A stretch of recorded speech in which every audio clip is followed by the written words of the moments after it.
La diabetes es una enfermedad crónica irreversible del metabolismo, donde va a haber una disminución de la insulina o un déficit total de la insulina, provocando un exceso de glucosa en sangre y un exceso de glucosa en orina.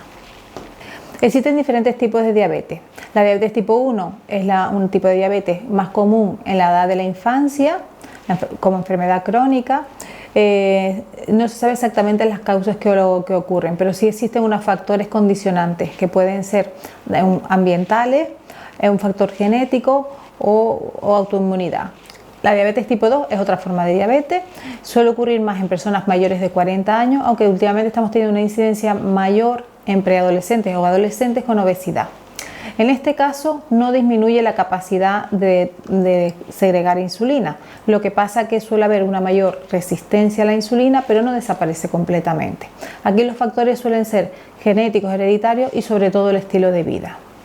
La diabetes gestacional es un tipo de diabetes que ocurre durante el embarazo, suele ocurrir por una intolerancia a la glucosa y su causa suelen deberse a múltiples motivos. En la diabetes tipo 1 se produce una alteración en las células beta del páncreas y debido a ello se produce poca o ninguna insulina. La insulina actúa como una llave que abre las puertas de las células para que pueda entrar la glucosa en su interior.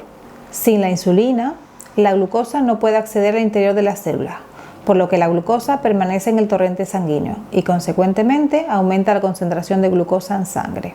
La diabetes es una enfermedad que requiere unos cuidados constantes y seguir ciertos hábitos saludables. Entre ellos deben ser imprescindibles el autocontrol, conocer los niveles de glucemia, una adecuada alimentación, una práctica diaria de ejercicio, tratamiento adecuado, correcto y sin interrupciones, y todo arropado por una educación, formación e información de las personas implicadas. Es importante tener un control adecuado a corto plazo porque se pueden presentar situaciones agudas como pueden ser una hipoglucemia o una hiperglucemia o incluso una cetoacidosis diabética.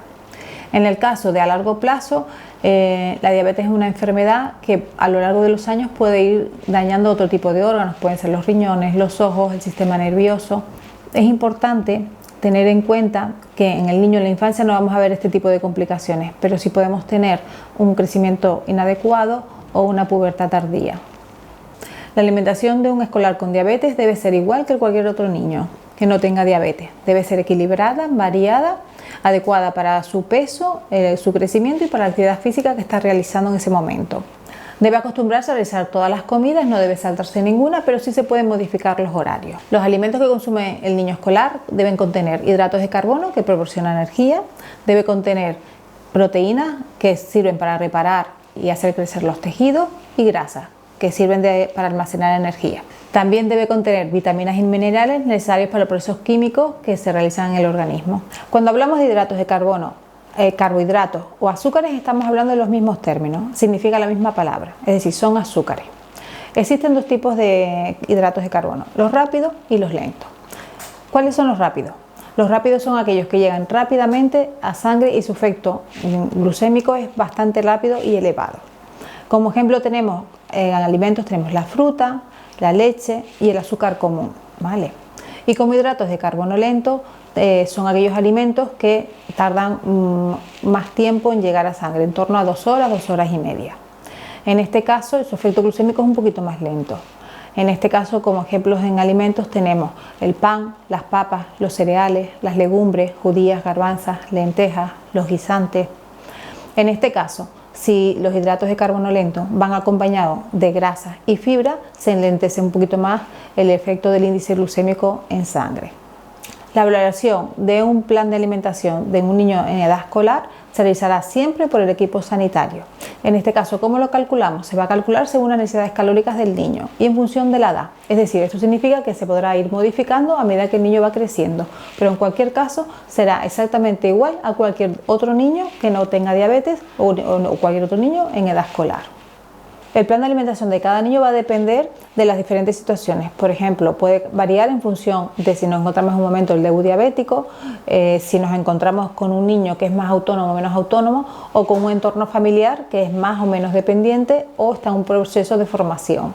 Los hidratos de carbono que el niño ingiere debe ir acorde con la insulina que se pone. Tenemos dos maneras de trabajar.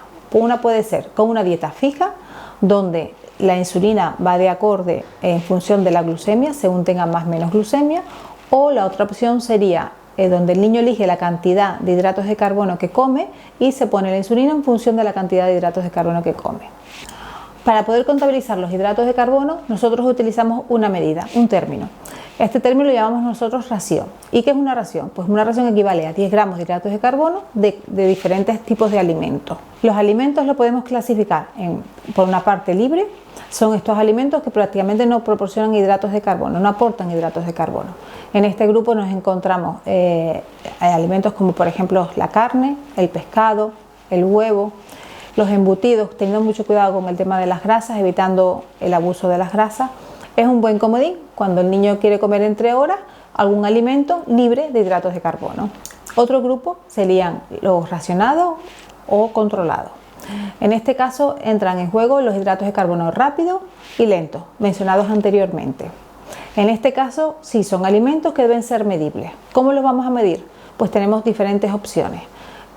Por una parte vamos a tener un vaso medidor que nos va a medir los hidratos de carbono y también vamos a contar con diferentes tablas de alimentos donde se pueden contabilizar los hidratos de carbono. Un último grupo serían aquellos alimentos ocasionales desaconsejados. Son aquellos alimentos que nos aportan un índice glucémico muy alto y nos van a elevar muy rápidamente la glucosa. En este grupo se encuentran los zumos, pasteles, helados, chuches, y son aquellos alimentos que generalmente no los recomendamos salvo en ocasiones muy puntuales.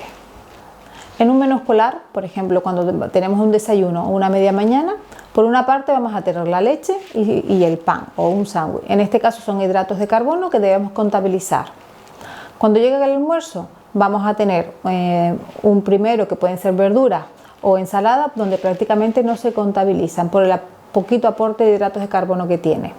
Las proteínas, carne y pescado, van a ser libres, con lo cual tampoco se contabiliza. Y luego, por ejemplo, un arroz, un pan, unas legumbres, son hidratos de carbono que deben ser contabilizados o pesados o nos vamos a ayudar del vaso medidor. Y siempre tenemos la opción de mirar, si no, unas tablas de equivalencia de hidratos de carbono. El postre. El postre puede ser una manzana o un yogur. Recuerda que siempre se pueden hacer intercambios que nos equiparen los hidratos de carbono. Siempre que tengamos un postre, que puede ser un yogur o una natilla, tenemos que mirar el etiquetado de los alimentos.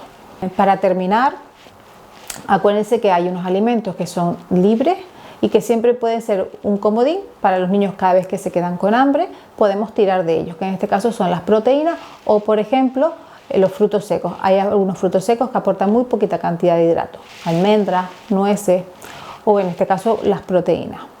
Jamón, queso, pavo, huevo, siempre es un buen aliado para cuando se quiera comer entre horas y no aporten hidratos de carbono. Son alimentos libres.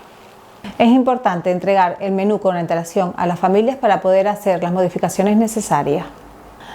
En mi experiencia como educadora a lo largo de estos años me he dado cuenta que es fundamental normalizar las situaciones. Es decir, un niño con diabetes no tiene ningún tipo de diferencia con respecto a otro niño que no la tenga.